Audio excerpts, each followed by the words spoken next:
Test, test. Let me make sure it's working like I need it. One more second. 8:37, by the way. Just wow. Test, test, test.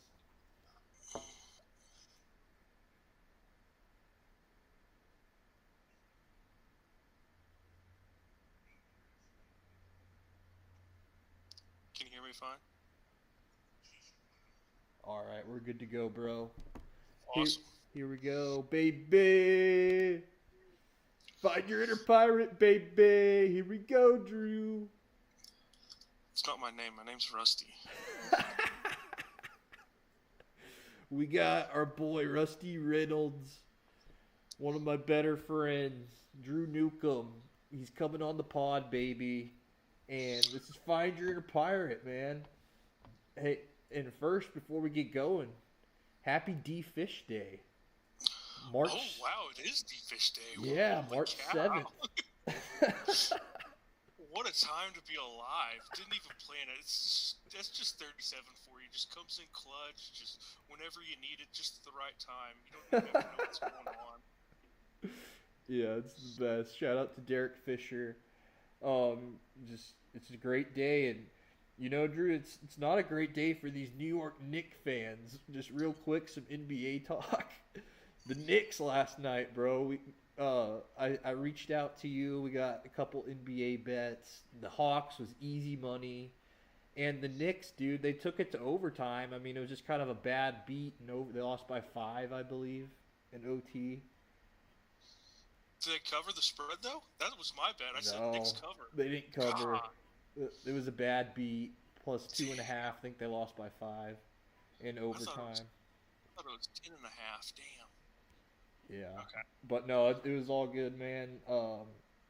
Just a little NBA chatter at the top, and I really, Drew, before we get going, I just kind of want to introduce you to the people. You've been on this podcast like a long time ago, but with Drew, man, this is my guy. I mean, you're a huge inspiration behind Find Your Inner Pirate. I mean, me and you really bond over Mike Leach, and this guy knows how to swing his sword. Oh yeah, all things pirate. I'm a fan of, and Mike Leach. Like just about all sports except for maybe NBA basketball, most of the NFL, half the teams in MLB baseball, and I like hockey. But other than that, I like all sports. Hell yeah, dude! I have a blast chatting with you with sports. We're both like big Colin Cowherd guys. I mean, we like sports talk radio. We love Jim Traber, the ultimate baby. So it's one of those things. I think it could be fun for the podcast. Just hopping on here every once in a while, talking college wrestling. Drew is super into it, especially the Big 12. He's going to be at the tournament this weekend. So it's a great time to let Rusty come in and we're gonna let you try and cook this episode, bro. I'm gonna play point guard, and I'm gonna feed my elite wing. I'm something Russell Westbrook had zero clue how to do with Kevin Durant. Reason I stopped watching the NBA. Russell Westbrook doesn't know how to play second fiddle to anybody. Yeah, and it was Drew and I. We were from Oklahoma together. Drew lives up there, so the Thunder is something that's big for them. And yeah, I'm trying to tap into my point guard role here. Just gonna let you cook. We're gonna. I'm a super casual wrestling fan, but I'm having a fun time learning it from you, man, because you're passionate about it, and that's really all that matters with this podcasting stuff. Is you find people are genuinely interested in stuff. I mean, you're gonna make good content out of it. So that's a little bit of an intro there, man. You ready to deep dive, or you got anything else? Let's just start from a broad perspective as far as it goes team wise. Penn State is non Big 12, just overall team wise. Penn State is on God tier. They are like Alabama, Nick Saban, except even better. I would say, as far as dominance goes, since about 2010, they've won every single national title, team wise, except for Iowa's popped in for two in the early 2000. I think. I want to say 19 and 21. I want to say, Uh-huh. and other than that, Penn State's just been on a run, and this might be their best team yet. Last year was their best team to that point. They had 5 national champions. They set the scoring record and tied the scoring differential record. So Penn State's up here, God mode. Iowa's good, and then you start getting into the mixed Big Ten, Big 12. Uh-huh. Oklahoma, Oklahoma State, my team, they are number 3 in the nation right now. They got a solid lineup. All the way through. A few guys here and there could use some improvement, but it's just one of those things. It's hard to get 10 studs unless you're Penn State. Yeah. Yeah, so it's Iowa, Penn State, and OSU as the top 3? Yeah, Penn State number 1, Iowa, then Oklahoma State. Then you start getting into some Nebraskas, some who else is up there? Minnesota, and then you, lo and behold, lowly Northern Iowa having the season of their lives. They are good. They have an absolute thrashing machine at 184. I love that. He is born and bred to make people look stupid out there, and he's good at it. That's great, man. It's interesting. The Big Ten, they make so much money now in football. It does feel like those schools, they can really invest in sports like wrestling and just in general, the people, the men that grow up in the Midwest, they're just corn-fed big boys. I mean, you see it in football with Michigan and even Notre Dame this year, Penn State. I mean, if you can get big boys, that's the name of the game, and that applies to wrestling too. I mean, we're gonna go over some of these weight classes, but yeah, I'm not surprised that the Big Ten schools are having success. So, like the SEC, they don't really care about wrestling? SEC doesn't even have wrestling. In fact, whenever Missouri originally switched to the SEC, they have wrestling, and since the SEC didn't, they had to join, I want to say, the American Conference, and they were there for about 8 years, and then in 2021, they switched back to the Big 12 for wrestling. And so they're the Big 12, and now that OU is in the SEC, they stayed in the Big 12 for wrestling. And I think a few other sports. But I know wrestling is one sport the SEC doesn't have. I don't get it because they could have, especially there's some good wrestlers in Georgia, Florida, and Texas especially. The fact that there's not a single Division I Texas wrestling team is wild to me. If anybody should take up wrestling, it should be Texas A&M. With the amount of money they have, if they got behind it, they could.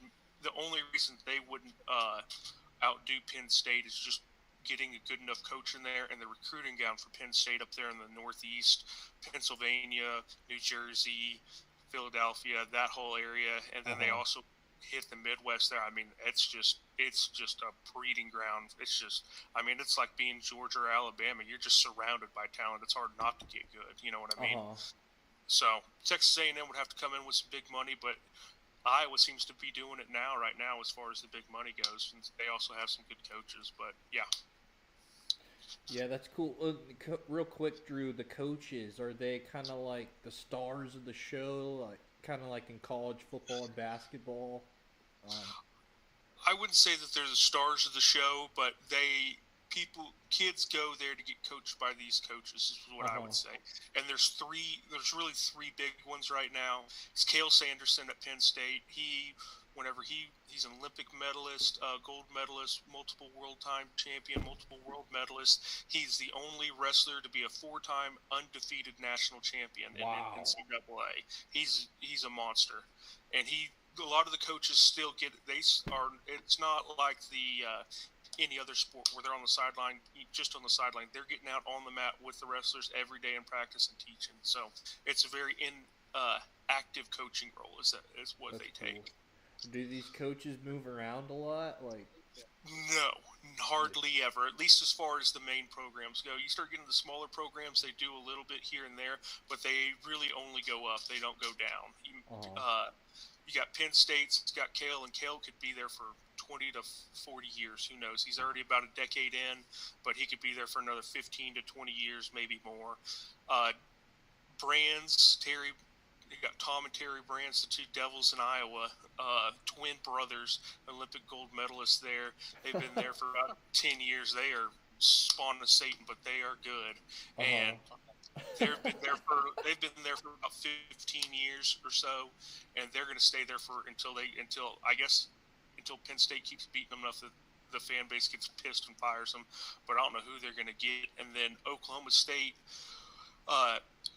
just got a new head coach. This is his first year, David Taylor, the Magic Man. He was a Penn State guy. Through and through. His nickname is the Magic Man. His Twitter handle, I think, is Magic Man OSU now instead of ESU. I have to give him a follow. I love that. But Oklahoma State's trying to bring Penn State culture into OSU after John Smith, who was our previous head coach, undoubtedly somewhat debatable, but not really, the greatest American wrestler of all time. He was a 3-time national champion and a 6-time consecutive world and Olympic gold medalist. And that's awesome. He won 5 national team titles as a coach here, and then finally he just called it a career last year. So we went out, and David Taylor was still wrestling competitively.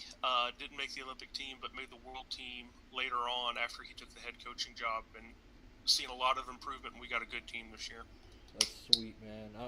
I'm rooting for OSU in this tournament this weekend. Hopefully they can come through, and I know you're going to be up there. Is Macy going with you? No, Macy's going to stay back. It's going to be me, Lano, Matt, and another guy named Scott. We're up there. We're bachelor party in Tulsa. Let's go, dude. That's going to be awesome. Let's get into the team-wise as far as Big 12 goes. So we're looking at, there's really 3 teams that have a chance at winning it. It's going to be Oklahoma State, University of Northern Iowa, and Iowa State. Iowa State is the defending Big 12 team champion, and they've got a lot of people hurt on their roster. They're still in a pretty good. They got some good lower weights, but their upper weight guys aren't nothing to really. Not what I would call a threat to really put in big time points for them. Now this is a loser's bracket. It's a full tournament. It's 2 days, 4 sessions, 139 wrestlers wrestling 258 matches. Just absolute chaos. Yeah, it's just constant action. I'm gonna have it on TV. Is it gonna be on FS1 or? It's going to be on ESPN Plus. For the Saturday all day Saturday, the morning and afternoon session. Sunday morning session will be on ESPN Plus, and then the final session, which is just the championship bouts from 125 to 285, 10 matches, is going to be on ESPNU. Heck yeah, dude. I can't wait. It's a lot of fun learning a new sport, and like I said, I'm a super casual. I've got some random notes here that I want to ask you, but I mean, we can save those for a different pod. We got so many matchups here, Drew. You want to just start with what weight class you want to start with? Let's start with one of the cluster fuck that is 125. So we've got rankings, seeds versus rankings is something. Richie Figueroa, the defending national champion from ASU, he won the Pac-12 last year. ASU's joined the Big 12. He's ranked number 1. Now he was hurt a good chunk of the year. The only time that he would have had a chance to wrestle Troy Spratley, the Oklahoma State guy, he got hurt the weekend before. He was out for 2 months, and he just came back at the beginning of last month or about midway through, and he wrestled the 3-seed Jet Strickenberger from West Virginia. Now, Jet Strickenberger is a little bastard is what I'd call him. He's good. and he's good. He pinned Troy Spratley. Spratley just got caught, but so you got 125. You got Figueroa, Poland, then you got Strickenberger and Spratley. Now, whenever you're looking at that, Figueroa's won, but he's been out a lot. Poland from University of Northern Colorado hasn't wrestled anybody. In fact, he got hurt the weekend before he was supposed to wrestle Figueroa. He got hurt there, and he's been out, and that was closer to the end of the year, and he's only wrestled one match since. But he still gets the 2 seed because he's undefeated in Big 12 as well. Strickenberger pinned Spratley, so he's the 3 seed. But he lost to Figueroa earlier, just not long ago. And then Jordan Spratley has been hurt all year. He's wrestled a tough schedule. I believe that he is he's 17-3. He's wrestled a bunch of top guys, just about up and down across the nation. But I got a good feeling that there's a good chance that it's going to be Figueroa Spratley. The way I see it going is you're going to see Richie Biggs gets the bye to start, and then he wrestles Terrakina from ISU. Terrakina, he won the Big 12s last year, but he's just had an up and down year. I don't think he gets it done. Then you get Tanner Jordan and Spratley wrestling in the wrestling to see who makes it to the semifinals. Jordan's been sneaky. He's sneaky good. I want to say he's the second place finisher last year, and he's just been real quiet all year. But I think Spratley gets it done. Strickenberger on the other. Yeah, Strickenberger on the other side of the bracket over here. He's definitely going to make it to the semifinals. So you get a semifinals of Figueroa versus Spratley, Strickenberger versus Poland. Now, Poland, he's good. He's ranked pretty high at 125 nationally, ranking-wise. I want to say that he is ranked. Golly, I got this ad in the way. He's ranked number 6, and Spratley's number 3. Figueroa is 1, and Strickenberger is 12.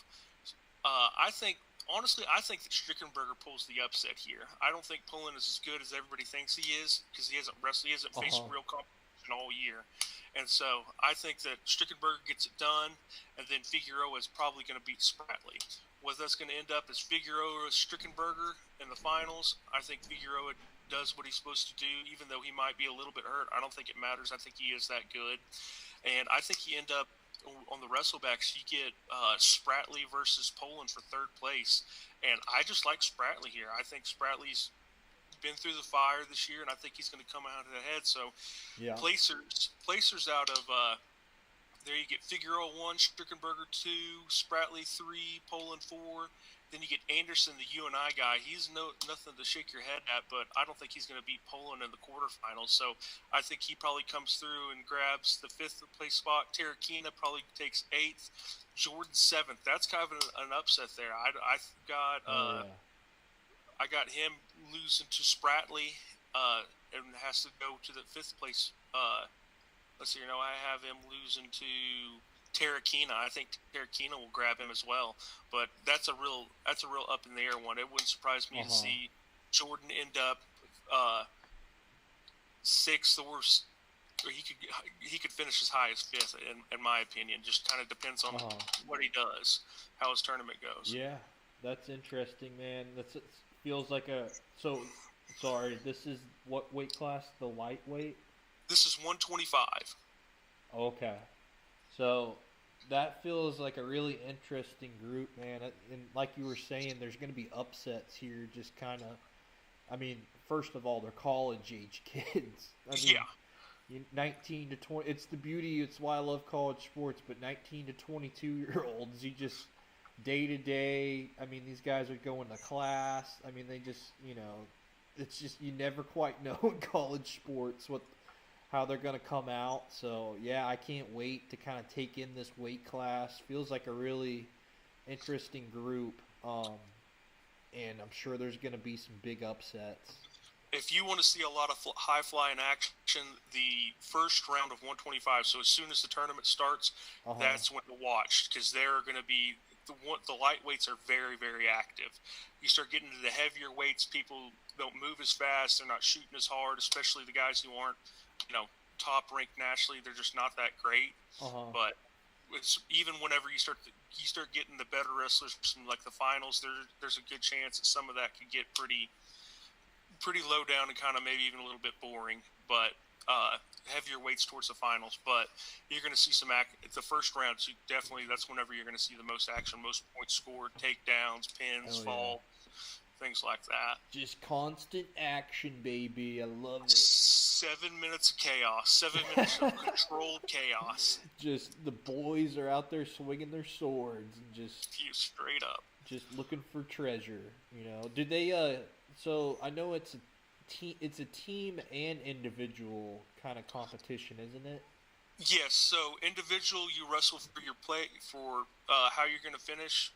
Based on that, there's going to be 10 individual Big 12 title winners, and I guess it'd be 80 placers. And then based on how many team points that you get, determines the team title. So each win in the winner's bracket is worth 1 point. If you get a bonus points are based on how bad you beat the opponent. So if you beat the opponent by between 8 and 15 points, an 8-point victory between 8 and 14 is called a major decision. You get an extra bonus point for that. If you get a tech fall, which is 15, you beat them by 15 or more. Now, that separates into two separate categories. A tech fall with no back points, which is where you get them almost on their back where you're trying to pin them, and they start counting. They count up to 4 of those points. But if you get a tech fall with back points, that's worth 1.5 team points. And then with it's no so back technical, the scoring system. It's going to take me a long time to figure that out, but it's funny. Yeah. It's fun to talk about.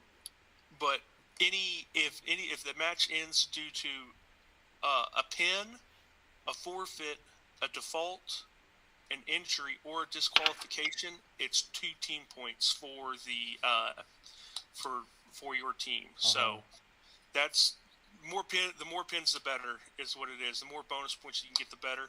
And in the losers bracket, the bonus points count for the same, but each match that you win in the wrestlebacks, the losers bracket or wrestlebacks as they call them, is worth a half a team point rather than a full team point. Championship bracket 1 point, losers bracket half a point advancement. I like it, man. It's and then there's also placement points. So based on where you place, you get team points as well. Yeah. So first place gets 16 points. Then I think it's 12 points, and then it goes all the way down to the 8th place, I believe, gets 3 team points. So. Gotcha. Usually your first place winner is gonna have, assuming that he has no bonus points, is gonna get you what is that? 19 without bonus points. He's gonna get you 19 team points. Wow. So that's huge. And then if you can add on to it bonus points, that's even better. So, yeah. Oh yeah, that's cool, man. It's a little bit like NASCAR, where it's an individual sport, but there's also these guys kind of racing for the same team. I know NASCAR is interesting like that because you got guys, all the Chevy guys are kind of on a team. All the, and I don't know a ton about NASCAR, but it feels a little similar to that. Just, it's cool. I'm sure you fall in love with these individuals. I know me and you talked a lot over the years about AJ Ferrari. Oh yeah, he won the Pac-12 title last night at 197 individual. But Little Rock, Arkansas has wrestling, and they just got up to Division I. I want to say 2 or 3 years ago, and they just won the Pac-12. They're the Pac-12 title winners this year. They got a whole bunch of guys going to the national tournament. They're up and coming. They're making OU look like a bunch of dumbasses right now. I can tell you that much. Not surprised to hear that. All right, you want to keep moving to the 133 class?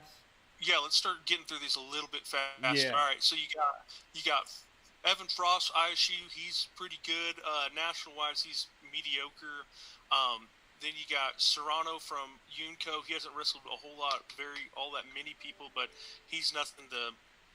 He's not all that scary. Farber from UNI, national wise, is pretty good. He's the 3 seed. There's a good chance that he could win it, but Frost and Farber wrestled earlier this year, and I believe Frost beat him in a decision. Then you got Reese Whitcraft, the Oklahoma State guy. He's a 5th or 6th year senior. He's had some injuries. I don't. I think he. Hell of a name, Reese Witchcraft. Whitcraft. He's all right. He's been acting. I do like the way he's been wrestling this year.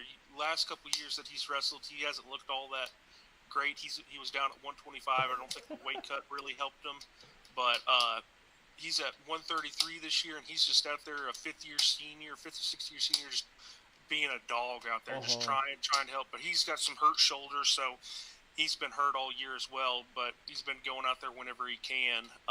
But he'll probably face Frost. Hopefully, he faces Frost in the quarterfinals. I don't think he'll get it done. He lost to him earlier this year. Then you get Farber Cardinal would be my guess in the because I don't think Serrano. I think Serrano. There's a good chance that he loses to the Arizona State guy. I think it ends up being Frost wins it. Farber from UNI takes 2nd. Serrano takes 3rd. And Whitcraft takes 4th. Cardinal from South Dakota State, the 7th seed, takes 5th. The ASU guy comes in not unranked, but unseeded. He takes 6th. Berwick from North Dakota State takes 7th, and Mauger from University of Utah Valley University. They got something kind of cooking over there as well. Valley. They got something cooking over there a little bit. They got one guy who transferred from Penn State who ain't. He was pretty good, but it's not Mauger. It's a guy I believe at 165. Oh, okay. But that's how I see that shaking out. Moving on to 141. Sure. We're looking at Andrew Alirez. He's from University of Northern Colorado. He won the national championship at 141 2 years ago. He spent last year. He redshirted because he was training for the Olympics. Didn't end up making the Olympic team, but I know he's won a U20 gold at a different I want to say like 80, maybe like 82 kilograms or something like that. Cale Happel, UNI, good. He's good. He's wrestled really, really well. He beat the Oklahoma State guy, Tegan Jameson, earlier this year. And then he also beat Frost earlier this year. Because there's 2 Frost brothers on Iowa, the 133-pounder and the 141-pounder. Jacob, he beat Tegan as well earlier this year. The way I see it going is Alira's far and away. I don't think he's going to dominate, but I think he's going to get the job done. Takes 1st. Then you got Happel taking 2nd. Jameson, you get a rematch, Jameson versus Frost for 3rd place, and I think Jameson gets it done decision-wise. He's got a great power double leg for a takedown that I think he's going to finally start landing on Frost. You got Moshe Schwartz from OU. He's pretty good. I think he takes the 5th place. I know that he's lost to all these guys. It seems like he did beat Happel earlier this year though, but maybe I can't. No, they didn't wrestle. I think he might have beat Frost, but. Swords taking 5th. Tag, the 8th seed from South Dakota State, taking 6th. Drury from Utah Valley, 7th, and then Titus. This kid Titus, he's been out there for about 2 or 3 years from West Virginia, and he may not. I don't know what it is about. He makes every match that he's into a dogfight. I almost wish. I wish that he had more talent. And was on Oklahoma State sometimes because he's got a little bit of that dog in him. He's got that dog in him. Let me tell you, he's got a little bit of an attitude. Takes it over a little too far, but I feel like that happens a lot. Honestly, with some of those West Virginia and Iowa State guys, and especially Iowa guys. But I see him taking 8th. That's kind of the matchup I'm looking forward to then, is Schwartz Titus, OU West Virginia. That would be a good one. I'm sure if they do they wrestle at all? No, the way I have the bracket, they don't. But if they in the backs, they would have to be wrestling for third place. So it's possible, but I don't think either one of them make it past. They could both wrestle for seventh or fifth, though, depending on what happens. Gotcha. Yeah, seems like an interesting weight class, 141. Anything else before we go to 149?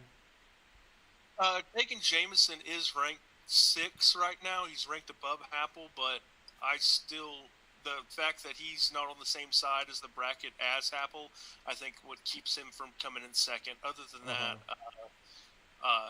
the fact that he has to face Delirious is the reason that he takes third rather than second. Just the way the bracket's set up in the seating, I think he kind of got a little bad in there. But whenever you lose to Frost and Happel, you can't be you're not the number one guy in the nation. It's hard to you can't take the 1 seed and you can't take the 2 or 3, so you're the 4. Right. Kind of the same thing happened to Spratley at 125. Gotcha. All right, let's move on to 149, where there's been a big mix-up. So the way that things work for the national tournament, they put out allocations. So there's going to be a total of 33 wrestlers in each weight class. Now, each conference gets so many automatic bids based on how you play. So, like, the Big Ten will get like 6 or 7 to 8, and sometimes 10. Depending on the weight class and how good the weight class is. Everybody's guaranteed at least one. I know that for 149 that the Big 12 was allocated 6 spots. But my boy, Teague Travis, love this guy to death. He usually wrestles at 157. Now, they've moved him down and added him to the Big 12 tournament. Whenever he was wrestling at 157, he was somewhere around the 10 to 8 range. And then he got hurt, and now they're moving him down to 149 because I think he's over his injury. And so since they're moving him down, he's not ranked, but also it takes out one of the allocations. So instead of getting 6, they're only going to get 5 in. I see. Which is really going to hurt somebody from like Kelly from Cal Baptist or Joffrey from Missouri. Even though he's the 7th seed, you're only wrestling for 5 spots. So that 5th place match, which I have Willie McDougal versus Kelly from McDougal from OU wrestling it, like, that is to make it to the national tournament. There's 4 what I'd call wild card spots where they'll be like, okay, who are the 4 best guys who didn't get an automatic bid in? So this is a big one, and since there'll be 5 now that because our typical guy who has been there, Carter Young, coaches decided that they didn't want to put him out there for the Big 12 tournament. So I don't know what's going on in there internally. I'm sure you're going to hear all the this and that, like, oh, hey, no, everything's okay, we're all teammates. It's just I don't think that Carter Young and the new coaching staff are gelling, so I wouldn't be surprised to see Carter Young transfer out. And I think this really puts the nail in the coffin whenever you go to Big 12s and Teague hasn't not wrestled at this weight all year, and he gets the gets the hit here. So yeah, I'm sure the coaches, they manipulate things so they can have more success. Like, do these guys switch weight classes a lot? Not very. Usually the weight class that you start off in is the one that you stay in. Now, sometimes they'll switch it around just to try to, but they're always trying to put their best team out, their best 10 wrestlers out there for their weight. So sometimes you'll see some true, not very often, but if you got a guy good enough, you'll see a true freshman out there, and sometimes you'll see a sophomore starting over a senior. But it's because they're beating them in the room, and that's just the way it is, just like in any sport. That's cool, man. We'll keep it moving, but I like these names in this 149 class. Willie McDougal from OU. Oh yeah, he's no slouch. This might be the name matchup of him versus Smokey McClure. Oh, Smokey McClure, yeah.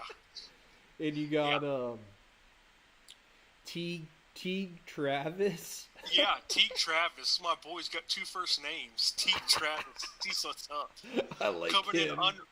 Coming in unranked, but he's going down a weight class, so he's going to be a little bit bigger than everybody else. But I think that he definitely, depending on how the weight cut goes for him, it could go really bad or really good. And it wouldn't surprise me to see him go all the way. And I think he's going to make it to second place. I don't think he's got enough to beat the UNI guy, Realabuto, but I got Realabuto, Travis, Pinheiro Johnson taking third from ISU, Witchell from Wyoming taking fourth, Willie McDougall taking fifth, Kelly from Cal Baptist sixth, Goffrey from Missouri, and then Allen from South Dakota State taking eighth. Yeah. But that's how I see 149 going. That's gonna be a very interesting wait and see what kind of monkey wrench that Travis throws. He could either be a non-factor or he could really. The main thing that Oklahoma State needs from him more than anything else is he has to place top 5. That way, when we get 5 guys in the national tournament, we get all 10 weights in the national tournament. Because if he doesn't do that, he will not get. He hasn't wrestled enough at this weight class to make it to the national tournament. Yeah. So the only way he does it is he's got to place in the top 5. And I think that he. Completely biased, but I think that he can go all the way and make it to the finals. And Travis, baby, get on the hype train. I'm excited. I like that 149 class a lot. All right, let's move on to 157. Yes, sir. We got Caleb Fish. He's a transfer in from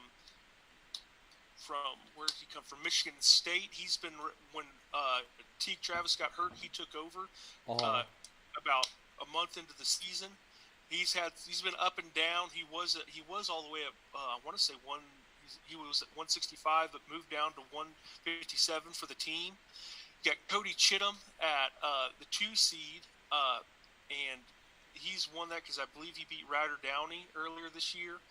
Now Ryder Downey also has beaten Caleb Fish in their duel. He's the UNI guy. He's no slouch at all.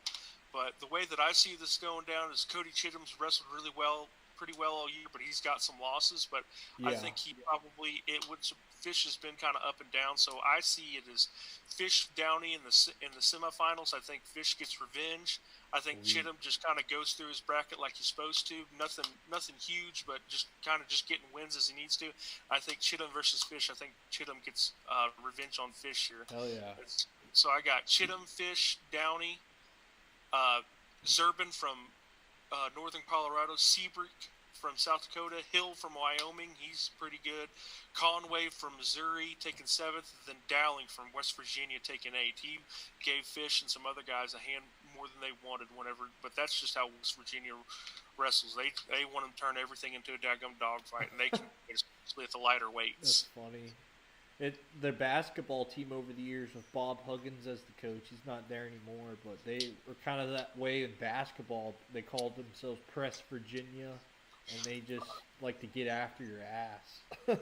That's the way this team wrestles. They're not as good. They're not even as good as they were last year, but they wrestle hard and almost, I wouldn't quite say dirty, but they definitely toe the line. They definitely toe the line. They just got they're just raiders, they're pirates, baby. They just swinging their sword. I love this. Yeah, they'd be if they had more talent, they'd be a really good team. But I don't think they're even.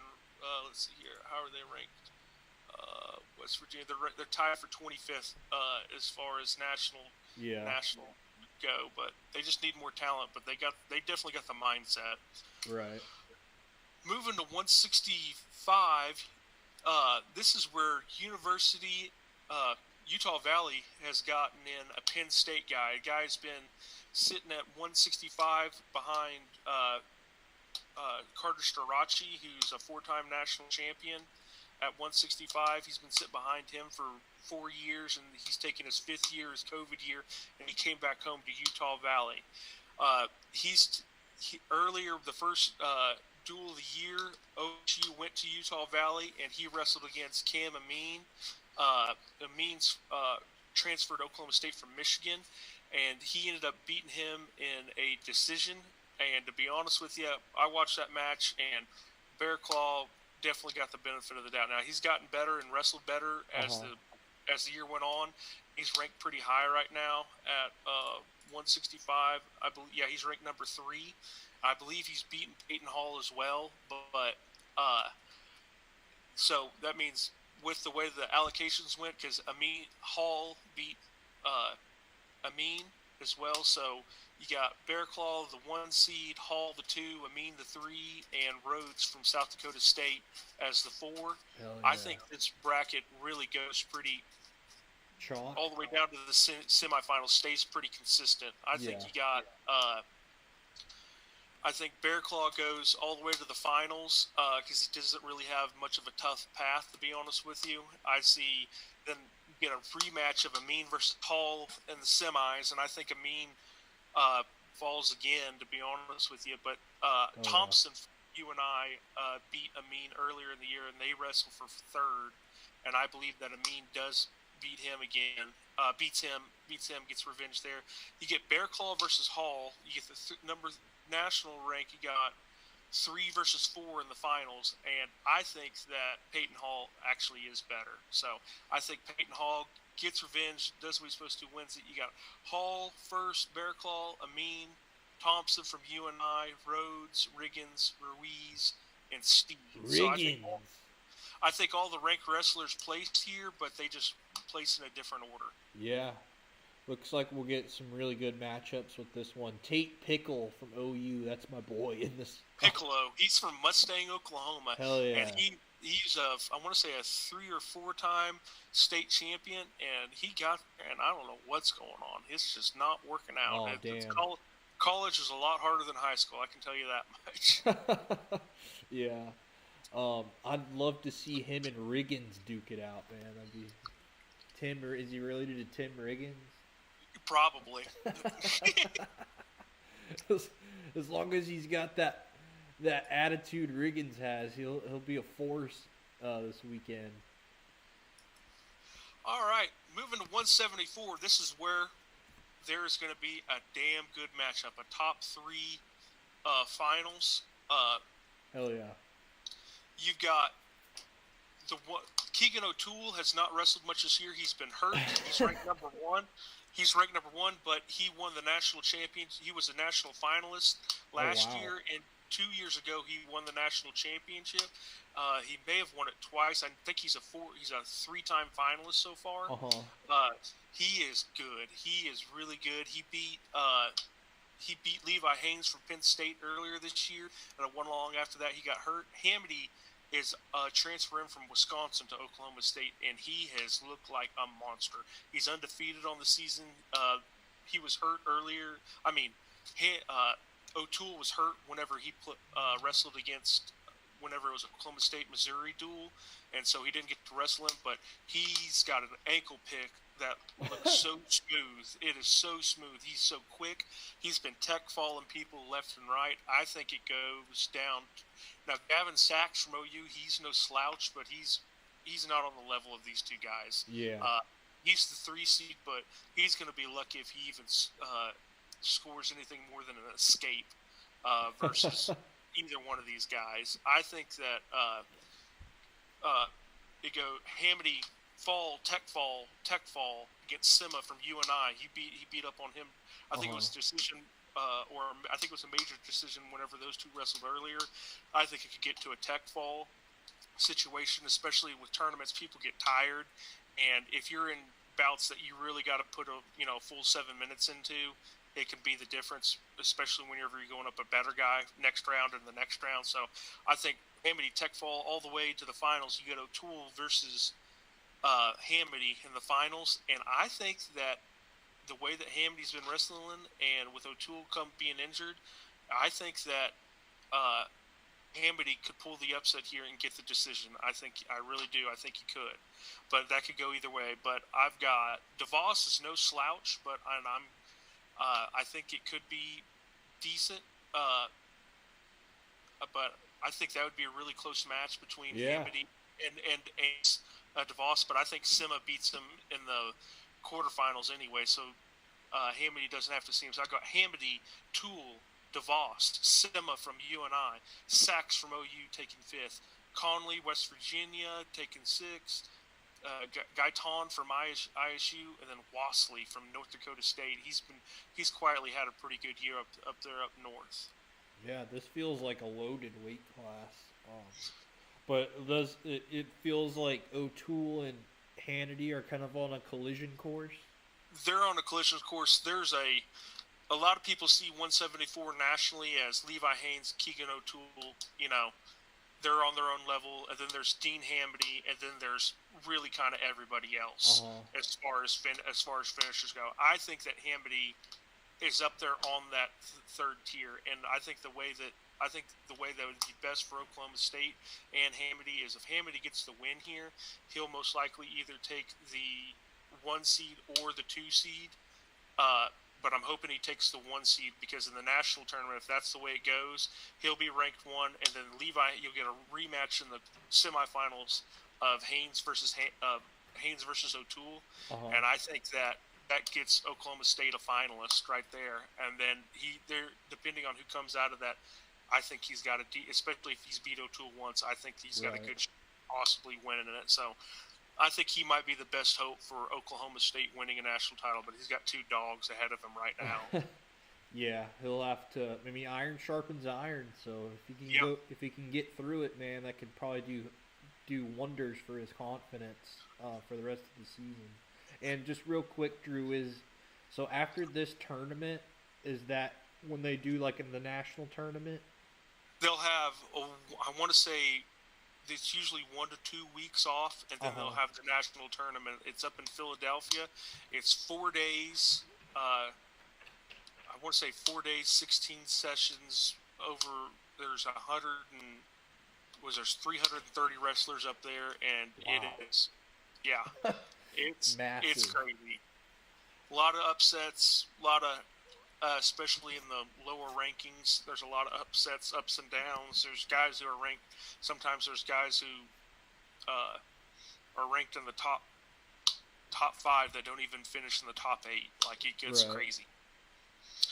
Cool, all right, moving on to that's an interesting class, 174. Let's go to 184 now. We got 3 more classes before we get out of here. This is a 2-man race. Doesn't even matter.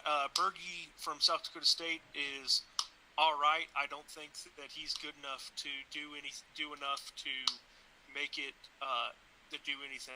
It's Keckeisen versus Plott, and this is a rematch of the Big 12 title last year. It was the rematch of the national finals last year, and it's going to be a rematch again. Keckeisen has beat Plott, I want to say 5 times in the last year. He beat him at dual last year, Big 12s and nationals. Then he beat him at in this season duals and a Cliff King tournament. He's 5-0 against him, and I think he beats him again. Got his number. It's really a 2-tier. Last year in the national tournament, both of these guys bonus pointed their way all the way to the finals. I mean, the rest of the field wasn't even close to these guys. They were whooping up on it, and they met in the finals, and Parker Keckeisen did it again to Plott. He majored him in the finals, and I think he's going to do it again here. I think it's going to be Plott, Keckeisen, Berge, Bachman from ISU, Nietzschenbach from Wyoming, Parker Jr. from OU, Hawks from Missouri, and then Bernat from North Dakota State. However you say his name, who cares? But I think the way it goes, I think Plott, every time I think Plott starts to gain a little bit on him, Parker seems to widen the distance towards the end of the match. So I see it going like it has been, but there's also another guy from Penn State at 184 that's going to have a say on who wins the national title, who beat Keckeisen earlier this year. Sweet, man. That's I just keep looking at the AJ Hogue guy, or Heeg. AJ Heeg, he wrestled for OSU last year. He was a backup at 197. He transferred to UNCO. I don't have anything great to say about him. He didn't look all that. Whenever I saw him, he didn't look all that great.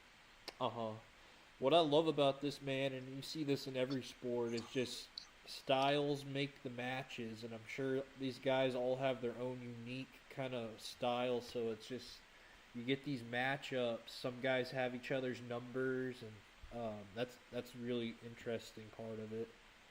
Yeah, Plot's more of a longer and lankier guy, but he's got some broad shoulders. But Kekaisen, he's built like a damn bulldog. He's something else. Hell yeah. Let's keep going. We got two more. The big boys coming up here, Drew. 197. 197. You got Luke Serber, the 1 seed. Now, Joey Volker from, no, let's see here. It is Novak last year. Novak Volker wrestled for the 197 title last year. And Serber didn't even, I think he went 1 and 2. He didn't, but he's turned it on this year. He's trimmed down because he was at 285 2 years ago. He's a lot better this year. He's got the 1 seed. He's been wrestling pretty good, but I'm just not sure exactly how. I think this is the bracket that's got the biggest potential for just absolute chaos happening, to be honest. Because I love Server, but I'm just not sure how he's going to do here. Yeah. I've got Novak from Wyoming. He won it. He won it last year, and I believe he repeats. But he faced Volker in the finals, and I see that being a semifinals match, and I see Novak getting him again. As far as Volker goes, I have him finishing 5th because I think that Ian Bush from West Virginia there's a good chance that he just gets it done over there. Hell yeah. And so, but Bush Glazier from South Dakota State is no slouch at all. What is he ranked right now? Glazier is nationally ranked 14th, and you've got Luke Serber ranked 6th. But it wouldn't surprise. I think that Glazier could get it done here. So Glazier, Novak in the finals. I got Novak winning it. Glazier 2nd. Serber taking 3rd. Bush taking 4th. Volker taken from UNI taking 5th. Schoen from ISU. Bergeby from, I don't know even how to say his name there, from Air Force taking 7th. And Donahue from Donahue Yunko taking 8th. Fuck yeah. I love it, man. Joseph Novak, he feels like a guy, you said it could be chaotic, but if there was a betting market for this, I'd be interested in Joseph Novak. He said he won last year, and that's just a strong name. Joseph from Wyoming, Joseph Novak. Yeah. Yeah, he's ranked 11th right now nationally, and it wouldn't surprise me to see him make it on up to the top of the podium this year again. Oh yeah. All right, man. You got anything else before we wrap up with 285? We'll do a little bit of a running total and team scores at the end of this. Yeah, for sure. No, it's 285. Time for the heavy hitters. Yes, big boys. I'm super interested to see how this plays out. Oklahoma State has an absolute monster at 285. Now, there's 2 guys in the Big Ten that are probably better than him. You got an all-timer at Minnesota named Gable Stevenson. He won an Olympic gold medal in 2020. And then you've got the defending national champion over at Penn State. Wyatt Hendrickson, he transfers in from Air Force. The great American hero, 2nd Lieutenant Wyatt Hendrickson, wrestled Oklahoma State. Thank you for your service, Wyatt. He's an absolute pin master. He puts guys, heavyweights, on their back, and that is usually the heavyweights are slow, low-score matches. This guy is exciting. I see him pin, tech fall, and then I see a major decision. Him and Schultz from Arizona State wrestled earlier this year. It was a regular decision. I think he majors them this time just because I think Schultz has some trouble against Runyon from UNI. They'll get almost a half day's rest because they won't wrestle until Sunday night, so they get all Sunday morning to rest up. But I think Wyatt's just got a motor on him that he's going to be fine. I see it as Hendrickson getting huge team points for Oklahoma State, scoring 25 team points, which is insane. With 2 pins, a tech fall, and a major. So yeah, that is a lot. That's 6 bonus points, which is you can only get 8 bonus points total so him to get 6 out of 8 and be a champion. I mean, that's damn good. So, all right, Hendrickson, Schultz. You'd be pretty surprised if Hendrickson didn't come out on top here? It would be the most insane. It would be This is the by far and away uh, out of the entire tournament. He probably has the. If you were to put betting odds for champion, he would be by far and away the highest out of anybody. Yeah. As far as Big 12 goes, he shouldn't be. I mean, the next one would be 184 with Parker versus, but Plot's there. So, but Hendrickson, there's just nobody in his class in the Big 12. I mean, it's Gable Stevenson, Greg Kirklead from Penn State, 1 and 2 nationally. He's number 3. The number 4 guy from NC State, Wyatt pinned him. Colton Schultz, it was a decision. He's the number 6 guy. He's wrestled 2 other top 10 guys and pinned them as well. So Hendrickson's he's on another level compared to. But Schultz taking 2nd, Runyon from UNI taking 3rd, Nitzel from Missouri taking 4th, Mora OU taking 5th, Herrera ISU taking 6th. They usually have a younger Bastida, who's their heavyweight, but he was hurt and he's coming back next year. Mitchell from Wyoming taking 8th, and Rasmussen. I don't know what it is about this Rasmussen guy, but it seems like he's been wrestling for like 6 years at least. And I don't know what it is. It seems like every time you look at a matchup between 2 different heavyweights, somebody's wrestled Rasmussen at one point in time in their career. It's wild. He's like the Dylan Gabriel wrestling. Yes. Been there for way too long. Just been there. He's not all that great, but he just keeps on doing it and keeps on fighting himself in starting positions and in tournaments. And do these guys, not to cut you off, but do these guys get paid NIL money? They do get paid NIL. There's OSU put a decent size NIL money out this year to get 1, 2, 3, 4 guys in on NIL this year.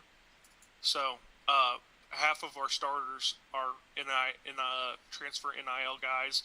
I'm sure some other guys are getting some good money. Even our 125 pounder and our 141 pounder are transfers from 2 years ago.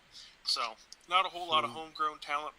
I mean, full on from high school on the roster right now. But I see that changing over the next 2 years. Next year, OSU's going to be very young, but I think we'll probably find a transfer or 2 to come help them and bolster the roster because it's not going to be next year. They're not going to be as good as they are this year, just based on what's left after these guys leave. Got it.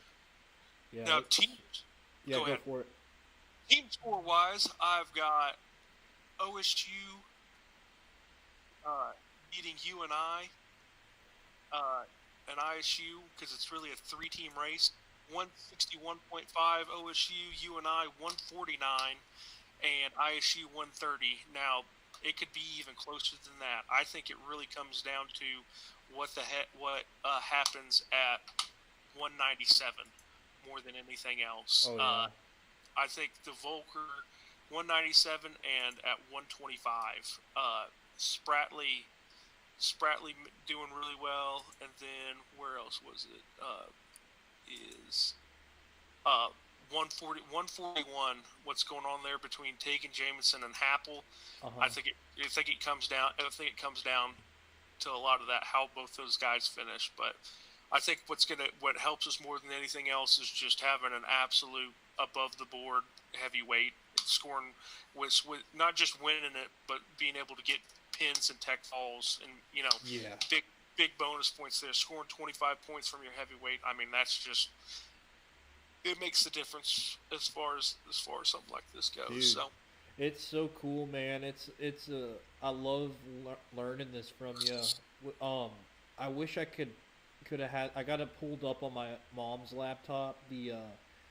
This Excel sheet you made is incredible, dude. I think I know how next time to pull it up for people watching can follow along, but you've done a great job kind of going through everything. It's super interesting because it's like I was saying earlier, it's an individual sport, but there's a team aspect of it too, which is really interesting. Well, that's the biggest thing. Also, is being a champion really helps and whatnot. But the way you get the extra bonus points because when it starts coming down to nut cutting time, and there's the difference between 4 and 5 points. It's how you do on the wrestlebacks, because you get some guys who once they lose and they're not in the championship bout, they just hang their head and they're not putting out full effort. And oh yeah. If even if they are winning, they're not trying to get bonus points. And get bonus points in the wrestleback is where you really separate yourself. And right now, I don't have OSU doing that at this moment in time, just because by the time that they're in the wrestlebacks, they're wrestling other really good guys again. Uh-huh. But I think that's where you see it from Penn State. That's what they do. They're always wrestling for bonus points, whether they're in the championships brackets or not. Even if they're in the finals, they're trying to get bonus points, kind of thing. If opportunity arises, so that's where you're gonna. I think that's last year OSU didn't have a single bonus point in the wrestlebacks. Right now, I don't have them projected to have any, but that's where OSU fans need to look to see the difference as far as this as far as it goes between last year's team and this year's team. Getting better wrestlers gets you better in the championships bracket, but seeing a difference in the program is seeing how they do in the wrestlebacks, how far they go, and bonus points back there. So that's where I look to see improvement. Right on. Yeah, man, it's cool. Do we go to the team scores now, or you want to finish up with that? Or? We can go team score, do them all the way down. Oklahoma State, UNI, ISU, South Dakota State, West Virginia, UNCO, Wyoming, Missouri, ASU, OU. Now, we can get a little bit on UU. I talked to Traber the other day. He's an OSU alumni, so he's a big wrestling fan, as he was saying on the air the other day. Uh-huh. He said that they don't, OU just isn't putting, they got more worries going on with the football team. But it's funny because Little Rock can out-recruit them, is going to outplace them in Dude, national. that's so embarrassing. That's University of Northern Colorado, I haven't heard. I mean, West Virginia's got their own problems, but they're still going to be just fine. So I think OU needs a new head coach. What's going on over there just ain't working out. And I like the OU-OSU rivalry, and I just think that that's something that they're letting die. And they're the fifth. Oh, dude. They're the fifth best program all time, wrestling wise. They have 5 national titles, and they're just letting the sport die on the vine there at the university. But that pisses me off. Being an OU guy, man, that I hate to see that. And the softball success has made them complacent. The basketball team, especially, man. I know they were really good to start the year, but they get under Porter Moser, they get into conference play, they can't win a fucking game. So it's just retarded. Do we want to switch sports just a little bit? You want to get a little high school basketball going on? Let's do that real quick to finish. Okay, to finish up, been watching some of these games. Drano, we could start with that with the announcers and the play-by-play guy. They got the guy who started it. They have a guy who's on there regularly. I don't know his name, but he does a good job play-by-play. And then they have a different guy who's kind of their secondary guy. He's usually off. He'll probably be at UConn today for some of the semifinal games in Class B. But then for some of this, and I know he'll be there all day on Saturday, is they bring in Mark Rogers from the Sports Animal to come do like the Thursday night and maybe the Friday night and all day Saturday to do the announcing there. He's just not a play-by-play guy. He is just, it's awful. It's awful. He's just, he'll go on about 2 possessions, he'll call everything, and then he'll stop. And then it's all monotone. There's no excitement in it. Be honest with you, he's terrible. They need to just get me and you, bro. We would do such a good job. They just need to get that energetic guy to get up there, because that guy, he is a time and a half up there. I don't even care about 2A basketball, but I was listening to him, watching it yesterday, because he was on the call in the morning, and he was doing a fantastic job, just getting excited, talking about. He was like, "Look at these shoes out here. This is an all-time shoe game." I love that, man. Mark Rogers he's good on Sports Animal. Always liked him, but it's just different skill set, play by play, and just sports talk radio. Like even a guy as talented as Cowherd or Josh Pate, they couldn't do play by play probably. Just it's a different. And that's what you see with like Tom Brady this year. Like I think he got better as the year went on, but it's a different skill, you know. But we're going to talk just a little bit about the Class A. We'll start with Class A boys. Okarche beats Texoma by 24. Good win, solid win. Have to play a little bit better against an unranked team. They're going to have to play better tonight at 7:30. Yeah. As they Rattan, who's got some Rattan. Rattan did their job against Sterling, whooped up on them. You got Cyril Caddo. Caddo comes out of that one. They're looking pretty good. For some reason, their best player swung at their coach and wasn't on the team. But he ends up back on the team after he changes numbers. They got the win against Cyril. Summit Christian had a great post up there. Their post player, Big Boy, but he ended up they took on OK and Diesel Davis. Diesel, that's our boy. Diesel and them got the job done today for Class A boys. Okarche Rattan, tough matchup. I think the winner honestly goes on to win this is really what I'd call the state final. In my opinion, I think they beat Caddo or OK. Caddo OK. I don't know what's going to happen here. Neither one of these. Didn't they play last year? They played in the semifinal. No. Yes, they played in the quarterfinals last year. Or no, because we played OK, didn't we? No, OK played Caddo. Caddo played Ceiling, and DJ Dill went up. That's right. Yeah. OK played Ceiling, and Ceiling ended up beating OK, and then it was Caddo OK in the semis, and DJ Dill ended up leading them to go back. To take Caddo back to the state title game, and Okarche whooped up on them there.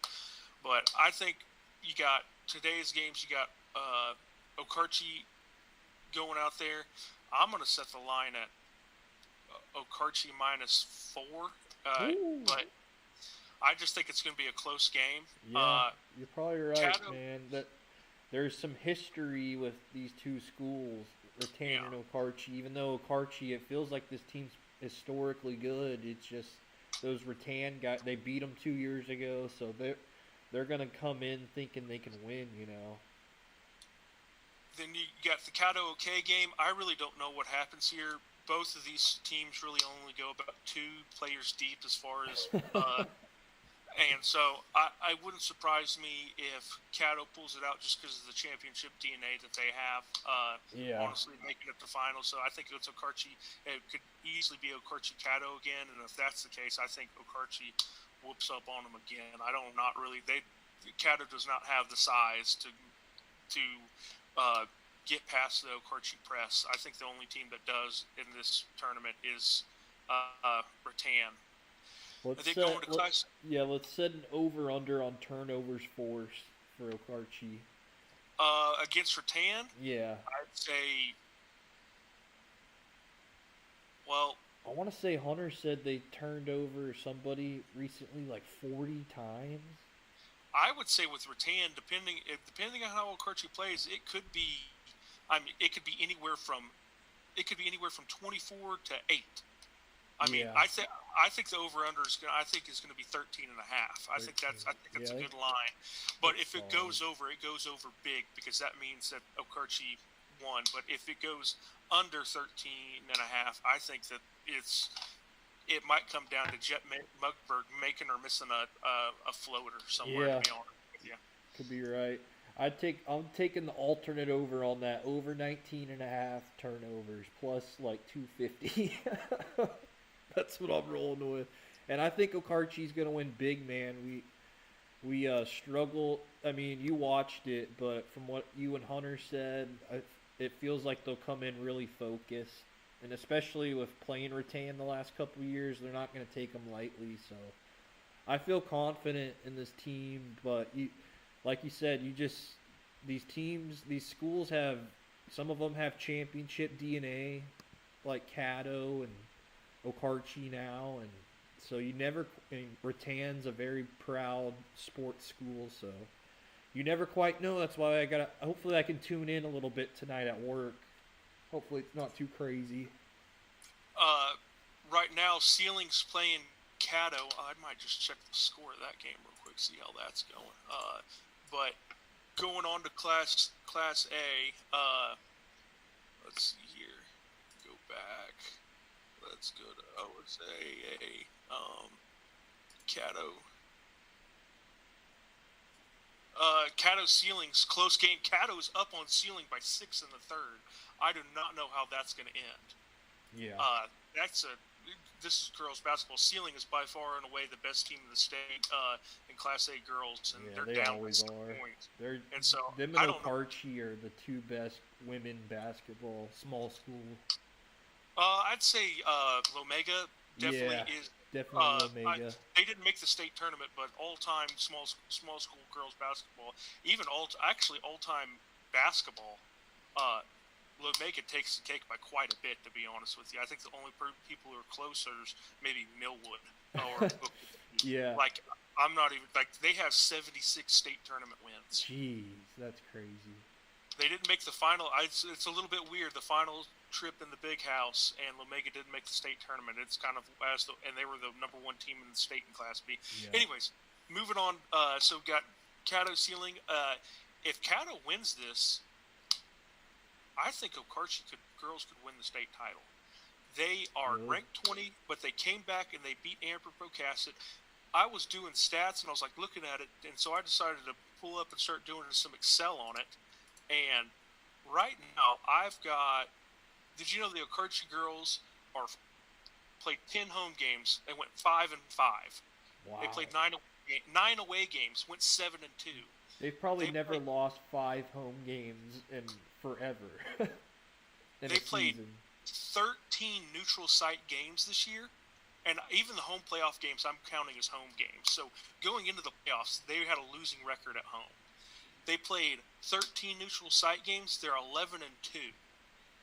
They're a tournament team. They're good in these tournaments.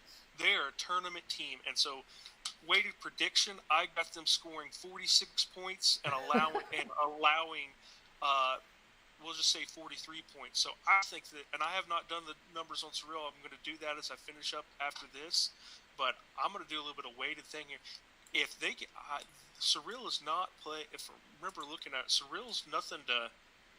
They got one number 1 vote, but they lost to Wright City in the regional, an unranked Wright City team. They lost to Ampo, and they lost to Community Christian, a 3A school. But Ampo and Wright City losses.